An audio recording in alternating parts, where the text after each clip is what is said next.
Hi, welcome to E-Litt Ninjas. Today we are going to talk about language teaching methods.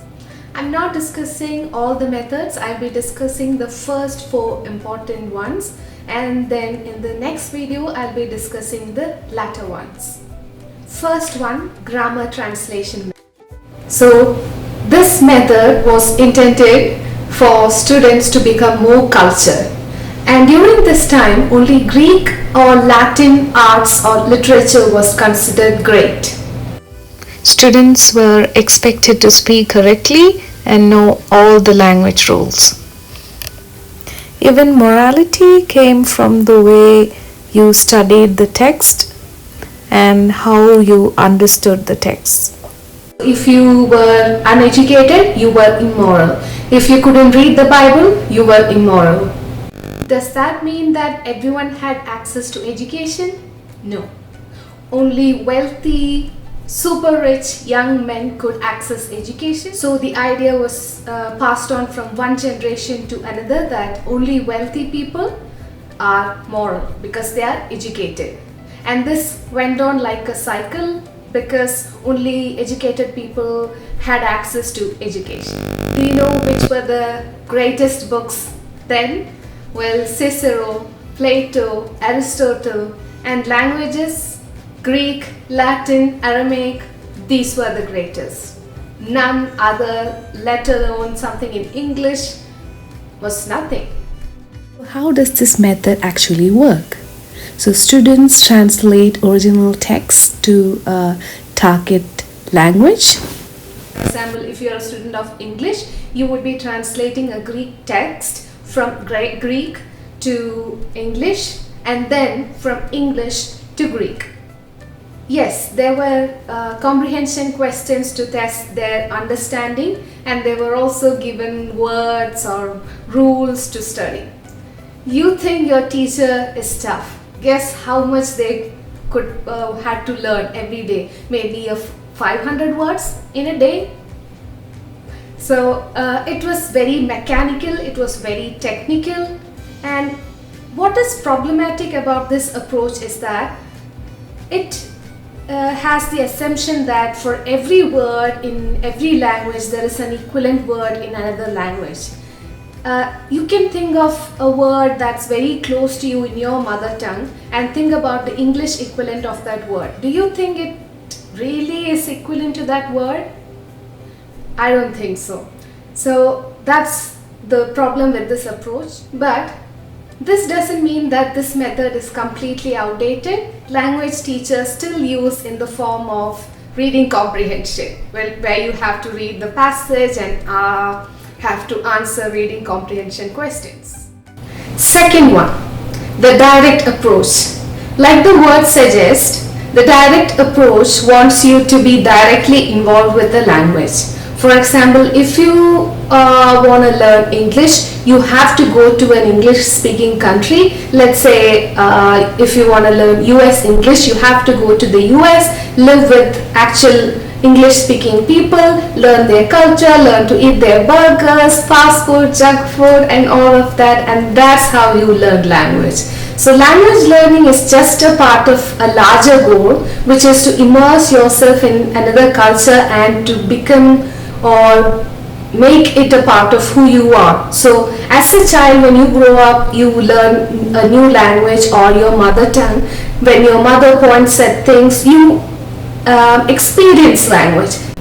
But a good thing is that the daily things that were considered unimportant in the previous approach, that's the grammar translation method, became important. Small things, even sun pointing at a rainbow, everything becomes part of learning a language. And enacting something or immersing yourself in that culture. Today, language teachers use this in the form of, let's say, assigning you a play, reenactment of a play, dialogues that you can use to act out something. So in a way, we still use a part of this approach in English language classrooms. Books aren't very important in this approach. That's why I don't like this approach. Third one, the reading approach.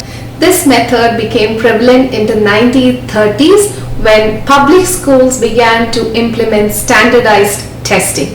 Well, it was also very hard to find a teacher who has traveled to a different country and has immersed in a culture to teach children if you were following the direct approach. So you could say that this was a reaction to it. The main intention of teaching a language was to help students pass the test. So teaching them rules, teaching them words which they had to memorize so that they can pass the test was considered important. Even reading comprehension questions was also given in this approach. Translation was also used to test the language learner's ability to understand and use the language. So the problem with this approach is that it's no fun.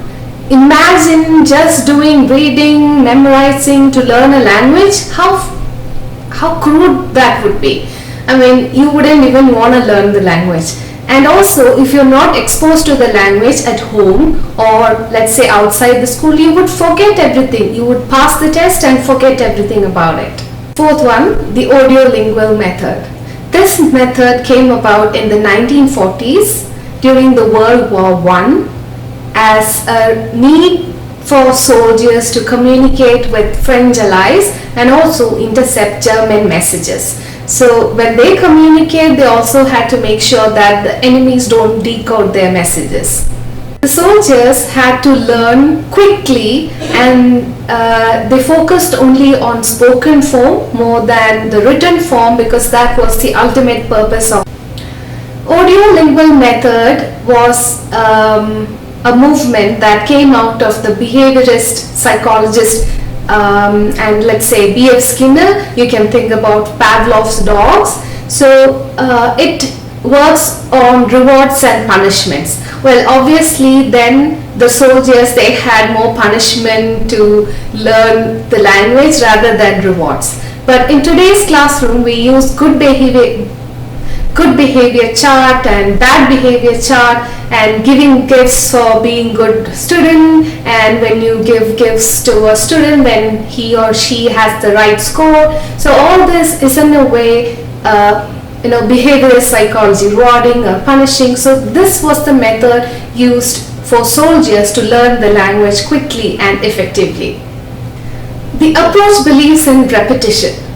And well, I think my generation has done this in the language classes, drilling, repeating something a lot of times until it becomes automatic. That's what they thought, that repeating phrases and sentences for an n number of times would make it automatic until you don't have to even think about it. I still remember studying something as a child, null tap, null tap, null tap. I even remember the rhythm. So I guess words, Hindi word and the English equivalent, I was drilling it to remember. So we all have in a way come across this drilling. But the problem with this approach is that a rainbow elephant kicked a purple ant onto the moon and the moon was crushed. Have you heard this sentence before? I don't think so. That's because I can create any number of sentences that sounds weird and hasn't been created before, because that's the one property of language. Chomsky talked about it, and that's the problem with this method, that it doesn't take into account that speakers of a language can create completely new sentences that hasn't been repeated before. So we're going to stop this video with these 4 methods. I'll be back with the rest of the methods in another video. Hope you liked this video. If you did, please like, share and subscribe. Also hit the bell button. Thanks for watching E-Litt Ninjas.